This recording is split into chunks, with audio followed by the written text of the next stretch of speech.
back to our YouTube channel. It is just me this morning. Actually it's not morning, it is afternoon.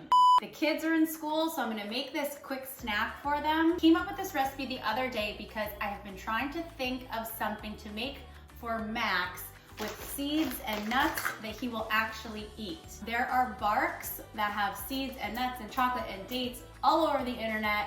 I've tried a lot of them and he will not eat them. So I had the genius idea to blend them together, to process them in a food processor, to see if he might like it. He is a little skeptical, but he does eat them. So I'm gonna call that a win. This is such a versatile recipe. If you bake it, it becomes more of like a cookie. If you roll it really thin, it's crispy. If you roll it a little bit thicker and you take it out before it's fully baked and you eat it before it's fully cooled, it's like a melted cookie. I can't even get over how good it is. Then the other half of the recipe I've been freezing into little balls. I dunk some of them into chocolate. I drizzle chocolate on some of the baked version. I'm gonna try to do it all. I'm gonna try to show it all to you guys right now. Let's get started. I used all raw versions of nuts and seeds. I used just whatever I had in my pantry. This is what I had. You can use whatever nuts and seeds you would like. Now mine are all raw and unsalted, so I'm gonna be using quite a bit of salt. It's hard to find unsalted and raw. I think Target sells some good options for raw unsalted nuts. We're gonna do a half a cup of raw unsalted pumpkin seeds. So these are going into a food processor, you guys. We are gonna grind them up a bit. We're not gonna grind them to the point that it gets like a butter, like a spread, but we are gonna blend them enough so that there are not any whole pieces. I'm just using this mini food processor. Hopefully it's big enough now that I've doubled the recipe. Raw and unsalted sunflower kernels. You really cannot get much healthier than this. This is packed with tons of amazing nutrients. We're gonna do about a quarter cup of the nuts. Again, you can use whatever kind of nuts you want. I'm doing pecans and walnuts because that's what I have. And then we're gonna add a tablespoon or two of chia seeds. Okay, mine are unsalted. I'm gonna go pretty hefty on the salt here.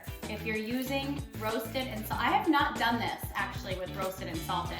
I would imagine it would be delicious. I'm just trying to get this as healthy as possible. I can't believe how delicious this is for as healthy as it is. And then the last ingredient is just going to be 4 tablespoons of maple syrup.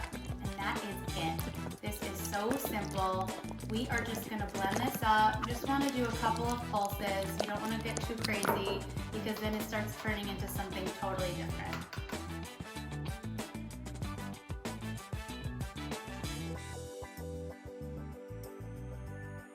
Okay, so I had to do that a little bit longer than the last 2 times since I doubled the recipe. I had to really scrape it down. My goal is just to get the whole pieces of seeds and nuts as small as they can be before it forms a spread of some sort. If you don't have a slightly bigger food processor than this, I would cut the recipe in half and do it twice. It really doesn't take long at all. And then you can do 1/2 baked and 1/2 frozen and see which you like better.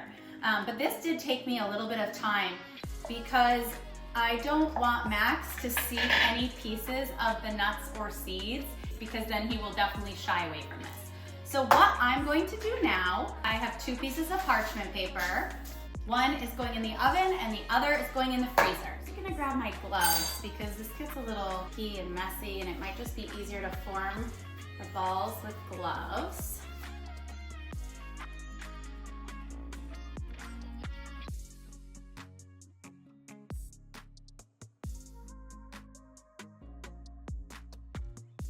So we're gonna do 9. I will dunk some of those in some chocolate. So I personally love the baked version. Now I've done this a few times. The first time it was really thin and I baked it and I let it finish baking on the pan so it really got crispy and it tasted like a crispy cookie. The second time I did it, I didn't flatten it quite as much. By the way, get yourself some gloves. It is so much easier to do this with gloves. The second time I didn't push it down quite as flat and I took it out and we were all anxious to eat it. So we didn't let it fully cool. I had drizzled some chocolate on it. I think I showed you guys actually. And we ate it while it was still hot, and it tasted like a chocolate chip cookie that was soft and steamy, and it was so good.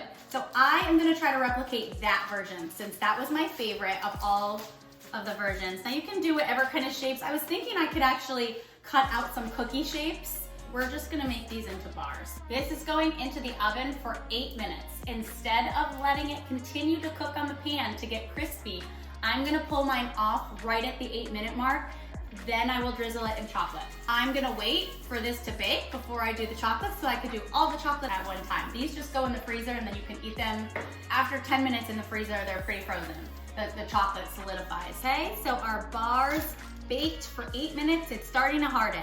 So I just used these mini chocolate chips.